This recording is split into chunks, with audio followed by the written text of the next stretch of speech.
Excellence laboratory school কর্তৃক আয়োজিত আজকের অনলাইন ক্লাসে তোমাদের সকলকে স্বাগতম। আমি আব্দুল হান্নান, সহকারী শিক্ষক, গণিত, এক্সিলেন্স ল্যাবরেটরি স্কুল। প্রিয় শিক্ষার্থী, আশা করি সকলেই ভালো আছো, বাসায় আছো এবং নিরাপদে আছো। আজকে আমি অষ্টম শ্রেণীর গণিত বিষয়ের সবচেয়ে গুরুত্বপূর্ণ অধ্যায় প্যাটার্ন নিয়ে কথা বলবো। তো প্যাটার্ন জানার ক্ষেত্রে আমাদের যে অঙ্কগুলো করার আগে কিছু মৌলিক বিষয় জানতে হবে। সেই মৌলিক বিষয়গুলো নিয়ে কথা বলবো আজকে। সর্বপ্রথম আমাদের আছে প্যাটার্ন কি? স্বাভাবিক সংখ্যার প্যাটার্ন, মৌলিক সংখ্যার প্যাটার্ন, ক্রমিক স্বাভাবিক সংখ্যার যোগফল, সংখ্যাকে দুইটি বর্গের সমষ্টিরূপে প্রকাশ করা, ম্যাজিক বর্গ এবং ফিবোনাক্সি সংখ্যা। সর্বপ্রথম আমাদের জানতে হবে প্যাটার্ন জিনিসটা কি। যে কোনো জিনিসকে আমরা যদি একটা নির্দিষ্ট নিয়মের মধ্যে সাজাই বা বিন্যাস করি তখন সেটাই হবে একটা প্যাটার্ন। যেমন গণিতের ভাষায় আমরা যদি লিখি, গণিতের নির্দিষ্ট পন্থায় কোনো কিছু সাজানো বা বিন্যাস করাকেই প্যাটার্ন বলে। যেমন স্বাভাবিক সংখ্যার প্যাটার্ন। স্বাভাবিক সংখ্যার প্যাটার্নের ক্ষেত্রে আমাদের আগে জানতে হবে স্বাভাবিক সংখ্যাটা কি। 1 থেকে শুরু করে সকল ধনাত্মক সংখ্যাই হচ্ছে স্বাভাবিক সংখ্যা, অর্থাৎ সকল ধনাত্মক সংখ্যাই হচ্ছে স্বাভাবিক সংখ্যা। আর স্বাভাবিক সংখ্যাগুলোর মধ্যে একটা পার্থক্য রয়েছে, অর্থাৎ ক্রমিক স্বাভাবিক সংখ্যা যখন আমরা বলবো তখন সেটার মধ্যে একটা নির্দিষ্ট পার্থক্য রয়েছে। আমরা যদি লিখি 1, 2, 3, 4, 5 ডট ডট, আমাদের স্বাভাবিক সংখ্যা অসীম সংখ্যক আমরা লিখতে পারবো। স্বাভাবিক সংখ্যার কোনো শেষ নেই। তাহলে এগুলোর মধ্যে একটা পার্থক্য দেখো। 2 থেকে 1 বিয়োগ করলে পার্থক্য হয় 1, 3 থেকে 2 বিয়োগ করলে পার্থক্য হয় 1, 4 থেকে 3 বিয়োগ করলে পার্থক্য হয় 1, 5 থেকে 4 বিয়োগ করলে পার্থক্য হয় 1। অর্থাৎ প্রতিটি সংখ্যার মধ্যে একটা নির্দিষ্ট পার্থক্য রয়েছে। এই পার্থক্য থেকে আমরা বুঝতে পারি সুন্দরভাবে সাজানো হয়েছে, একটা নির্দিষ্ট নিয়মের মধ্যে সাজানো হয়েছে। তাহলে এটাকে আমরা বলতে পারবো একটা প্যাটার্ন, অর্থাৎ স্বাভাবিক সংখ্যার প্যাটার্ন। তার পরবর্তীতে আমরা দেখব মৌলিক সংখ্যার প্যাটার্ন। তাহলে মৌলিক সংখ্যার প্যাটার্নের ক্ষেত্রে আমাদের আগে জানতে হবে মৌলিক সংখ্যাটা কি। মৌলিক সংখ্যা হচ্ছে 1-এর চেয়ে বড় যে সংখ্যা 1 এবং ওই সংখ্যা ব্যতীত অন্য কোনো গুণনীয়ক বা উৎপাদক নেই। অর্থাৎ যে সকল সংখ্যাকে 1 এবং ওই সংখ্যা ব্যতীত অন্য কোনো সংখ্যা দ্বারা ভাগ করা যায় না তাদেরকে আমরা মৌলিক সংখ্যা বলি। যেমন আমরা যদি লিখি 2, 3, 5, 7, তাহলে দেখা যাচ্ছে যে 2, 3, 5, 7 সবগুলাই মৌলিক সংখ্যা। আমাদের মনে রাখতে হবে সকল মৌলিক সংখ্যাই বেজোড়, শুধুমাত্র একটা মাত্র মৌলিক সংখ্যা আছে জোড়, সেটা হচ্ছে 2। 2 ব্যতীত কোনো জোড় সংখ্যাই মৌলিক সংখ্যা হয় না, সকল মৌলিক সংখ্যাই হচ্ছে বেজোড়। তাহলে আমরা যখন একে সুন্দরভাবে সাজাই, এখন আমাকে যদি বলা হয় পরবর্তী মৌলিক সংখ্যাটি কত হবে, তাহলে তোমরা সহজে বলতে পারবা যে পরবর্তী মৌলিক সংখ্যাটি হচ্ছে 7-এর পরে 11, কারণ 7-এর পরে 8 আর জোড় সংখ্যা কখনো মৌলিক সংখ্যা হয় না 2 ব্যতীত। তাহলে আমাদের যদি বলে 9কে আমরা 3 দিয়ে ভাগ করতে পারবো, সেটা মৌলিক সংখ্যা 9। 10 জোড় সংখ্যা, তাহলে 10ও মৌলিক সংখ্যা হবে না। কিন্তু 11কে তুমি যদি ভাগ করো তাহলে 11 এবং 1 এই দুটো দ্বারা ভাগ করা যাবে। তা আমরা বলছি যে সংখ্যাকে 1 এবং ওই সংখ্যা ব্যতীত অন্য কোনো সংখ্যা দ্বারা ভাগ করা যায় না তাদেরকে মৌলিক সংখ্যা বলা হয়। তাহলে এটাও একটা নির্দিষ্ট নিয়মের মধ্যে পড়ছে। আমরা মৌলিক সংখ্যাগুলোকে সুন্দরভাবে সাজানো হয়েছে, যার কারণে এটা একটা প্যাটার্ন। তারপরে আমরা দেখতে পাচ্ছি ক্রমিক স্বাভাবিক সংখ্যার যোগফল। ক্রমিক স্বাভাবিক সংখ্যা যোগফল আমরা যদি লিখি 1 + 2 + 3 + 4 + 5 ডট ডট ডট আমরা লিখতে পারি 10। এখন যদি বলা হয় যে 1 থেকে 10 পর্যন্ত সংখ্যাগুলোর যোগফল কত, তাহলে আমরা যদি পরীক্ষার হলে ক্যালকুলেটর টিপে বের করতে যাই তাহলে আমাদের অনেক সময় ব্যয় হবে। তাহলে যোগফল নির্ণয়ের একটা সূত্র আছে, সেই সূত্রটা আমরা সকলেই দেখে নিই। যোগফল সমান সমান প্রথম সংখ্যা যোগ শেষ সংখ্যা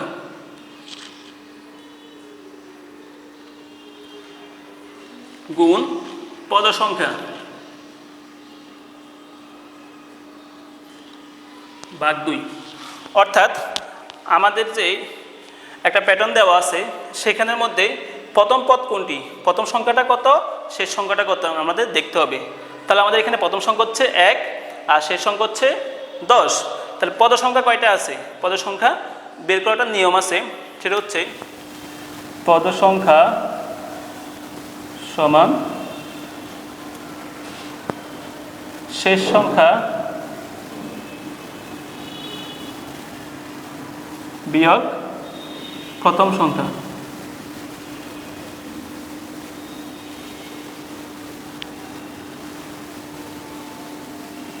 যোগ 1। অর্থাৎ শেষ সংখ্যা থেকে যদি আমরা প্রথম সংখ্যা বিয়োগ করি তার সাথে যদি 1 যোগ করি তাহলে আমরা পদ সংখ্যা পাবো। এখন আমাদের 1 থেকে 10 পর্যন্ত সংখ্যাগুলোর যোগফল নির্ণয়ের ক্ষেত্রে কয়টি পদ সংখ্যা আছে আমরা দেখতে পারি। শেষ সংখ্যা হচ্ছে 10, প্রথম সংখ্যা হচ্ছে 1 যোগ 1, তাহলে 10 থেকে 1 গেলে 9 যোগ 1, তাহলে আমাদের পদ আছে এখানে 1 থেকে 10 পর্যন্ত 10টি পদ আছে। তাহলে আমরা এখন যোগফল নির্ণয় করব। যোগফল সমান সমান আমাদের প্রথম সংখ্যা হচ্ছে 1 যোগ শেষ সংখ্যা হচ্ছে 10 গুণ পদ সংখ্যা হচ্ছে এখানে আমরা বের করলাম, পদ সংখ্যা হচ্ছে 10 ভাগ 2। তাহলে এখানে লিখতে পারি 10 এর 11 গুণ 10 ভাগ 2। তাহলে কি লেখা যায় এখানে, 10কে যদি 2 দিয়ে ভাগ করি 5 দুগুণে 10, 11 গুণ 5 সমান সমান 55। অর্থাৎ 1 থেকে 10 পর্যন্ত সংখ্যাগুলোর যোগফল হচ্ছে 55। এভাবে আমরা যখন একটা পার্থক্য দেওয়া থাকবে ক্রমিক স্বাভাবিক সংখ্যা অথবা ক্রমিক বেজোড় স্বাভাবিক সংখ্যা, যে সংখ্যাগুলোই দেওয়া থাকুক না কেন, যত বড় সংখ্যা দেওয়া থাকুক, তাহলে আমরা সহজেই এই সূত্রের মাধ্যমে তাদের যোগফল বা সমষ্টি নির্ণয় করতে পারবো। আমরা এখন পরবর্তীতে আসি সংখ্যার 2টি বর্গের সমষ্টি, অর্থাৎ একটি সংখ্যাকে 2টি বর্গের সমষ্টি রূপে কীভাবে প্রকাশ করব। প্রিয় শিক্ষার্থী, আমরা বোর্ডে যে লেখাগুলো লেখি এগুলো তোমরা খাতা কলম সামনে নিয়ে বসে লিখে নেবা। সংখ্যারূপে প্রকাশ, যেমন 37 একটা সংখ্যা, এটাকে 2টি বর্গের সমষ্টি রূপে প্রকাশ কীভাবে করব। তো সংখ্যাকে 2টি বর্গের সমষ্টি রূপে প্রকাশ করার জন্য আমরা সর্বপ্রথম দেখব 37-এর কাছাকাছি কোন সংখ্যাটা আছে পূর্ণবর্গ সংখ্যা। আমরা জানি 37-এর কাছাকাছি পূর্ণবর্গ সংখ্যা আছে 36। 36 সাথে 1 যোগ করলে 37 হয়। তাহলে 36কে আমরা বর্গ করতে পারি 6 6 36 প্লাস 1 সমান সমান, তাহলে সংখ্যাটিকে 37কে আমরা লিখতে পারি 6 স্কয়ার প্লাস 11 স্কয়ার, 1 স্কয়ার। আমরা আরও কিছু লিখতে পারি 50। 50কে আমরা 2টি সংখ্যার বর্গের সমষ্টি রূপে প্রকাশ করব। 50কে আমরা দুইভাবে করতে পারি। এক হচ্ছে 50-এর কাছাকাছি পূর্ণবর্গ সংখ্যা আছে কত, 50-এর কাছাকাছি পূর্ণবর্গ সংখ্যা আছে 49, 4 9 প্লাস 1।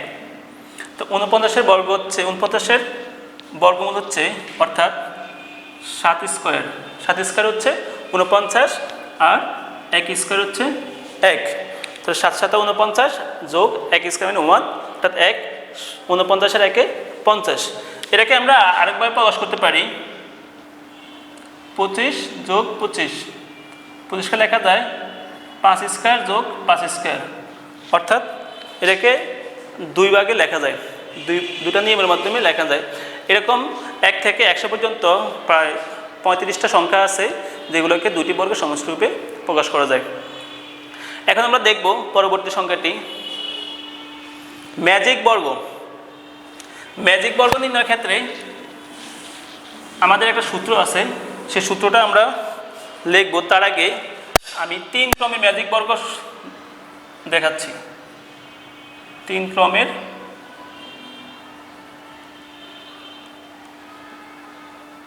ম্যাজিক বর্গ।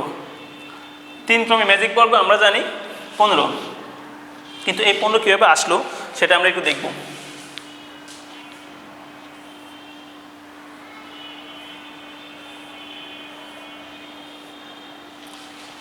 আচ্ছা, এটা বের করার ক্ষেত্রে আমাদের সর্বপ্রথম আমরা কী করব, 4 কোণায় সকল জোড় সংখ্যা দেব। 2 4 6 8, 4টা কোণায় সকল জোড় সংখ্যা দিলাম। এখন মাঝখানে আমরা দিব 5। তাহলে আমরা জানি 3 ক্রমের ম্যাজিক বর্গ হচ্ছে 15। দেখো 8 8 আর 2 10, 10 এর পাশে 15, অর্থাৎ এই কর্ণ বরাবর আমাদের 15 যোগফল হয়ে গেছে 15, আর 6 আর 4 10, 10 এর পাশে 15, এই কর্ণ বরাবর আমাদের যোগফল হয়ে গেছে 15। অর্থাৎ আমাদের কর্ণ বরাবর এবং উপর নিচ পাশাপাশি যেভাবে যোগ করি আমাদের সবসময় যোগফল 15 হবে। তাহলে এখানে 15 হওয়ার জন্য কত দরকার, 4 আর 2 যোগ করলে 6, 15 মিলানোর জন্য আমার দরকার কত, 9। তাহলে 6 আর 9 15। এ পাশে দেখি 9 আর 5 হচ্ছে কত, 9 5 14। তাহলে আমাদের 15 হওয়ার জন্য কত দরকার, 1 দরকার। তাহলে এখানে 1 হবে। 8 আর 4 কত, 12। তাহলে 15 হওয়ার জন্য কত দরকার, 12। 15 হওয়ার জন্য দরকার 3, কারণ 12 আর 3 15। এখন আমরা এই পাশে দেখি একটা ঘর খালি আছে, এগুলো কত হতে পারে, 5 5 3 কত, 8। তাহলে আমাদের 15 হওয়ার জন্য কত দরকার, দরকার হচ্ছে 7। তাহলে দেখো আমরা যখন কোণাকুণি দেখব তখন যোগ করলে হবে 15, যখন পাশাপাশি দেখব তখন যোগ করলে হবে 15। অর্থাৎ তুমি যে দিক দিয়েই যোগ করো যোগফল একই হবে। আর এটাই হচ্ছে এক ধরনের ম্যাজিক, আর এই জন্য এদেরকে বলা হয় ম্যাজিক বর্গ সংখ্যা। এখন আমরা পরবর্তীতে আসি ফিবোনাকি সংখ্যা। আমাদের সবচেয়ে গুরুত্বপূর্ণ একটা সংখ্যা হচ্ছে ফিবোনাকি সংখ্যা। তার আগে আমরা দেখে দিব ম্যাজিক বর্গ সহজে আমরা বলে দিতে পারবো যে 3 ক্রমের ম্যাজিক বর্গ কত, 4 ক্রমের ম্যাজিক বর্গ কত, 5 ক্রমের ম্যাজিক বর্গ কত। সেটার জন্য একটা সূত্র আছে। সূত্রটা হচ্ছে ক ইন্টু ক স্কয়ার প্লাস 1 ভাগ 2। দেখি আমাদের এই 3 ক্রমের ম্যাজিক বর্গ 15, এই কথাটা সত্য হয়েছে কিনা আমরা একটু প্রমাণ করে দেখি।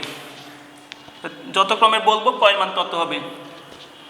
3 স্কয়ার যোগ 1 ভাগ 2 সমান সমান 3 গুণ 3 তিরিকা 9, 9 একে যোগ করলে 10 ভাগ 2, 5 দুগুণে 10, 3 5 15। তাহলে আমাদের 3 ক্রমের ম্যাজিক বর্গ 15। অর্থাৎ যত ক্রমের বলবো কয়ের মান তত বসালেই কিন্তু আমাদের ম্যাজিক সংখ্যাটা বের হয়ে যাবে। তো তোমরা এইভাবে নবী থেকে তোমাদের আসতে পারে, তো তোমরা এই সূত্রের মাধ্যমেই ম্যাজিক বর্গ সংখ্যা বের করে নেবা। পরবর্তীতে আসি আমরা ফিবোনাকি সংখ্যা। ফিবোনাকি সংখ্যাটা কি, সেটা হচ্ছে পরপর দুটি সংখ্যা যোগফল যদি পরবর্তী সংখ্যাটি হয় তখন তাদেরকে বলা হয় ফিবোনাকি সংখ্যা। যেমন 0 1, 0 এর 1 যোগ করলে 1 হয়, 1 এর 1 যোগ করলে 2, 2 এর 1 যোগ করলে 3, 3 আর 2 যোগ করলে 5, 5 3 8 ডট ডট। অর্থাৎ আমাদের পরপর দুটি সংখ্যা যোগফল যদি পরবর্তী সংখ্যাটি হয় তখন তাদেরকে বলা হয় ফিবোনাকি সংখ্যা। ওকে প্রিয় শিক্ষার্থী, আশা করি সকলেই ক্লাসটা ভালোভাবে উপভোগ করেছো। বাসায় তোমরা খাতা কলম নিয়ে প্র্যাকটিস করো, বারবার প্র্যাকটিস করো, দেখবা তোমাদের কাছে অধ্যায়টা সহজ হয়ে যাবে। আমরা পরবর্তী ক্লাসে সৃজনশীল অঙ্ক নিয়ে কথা বলবো। আজকে এই পর্যন্ত। আশা করি সকলেই ভালো থাকবা। আসসালামু আলাইকুম।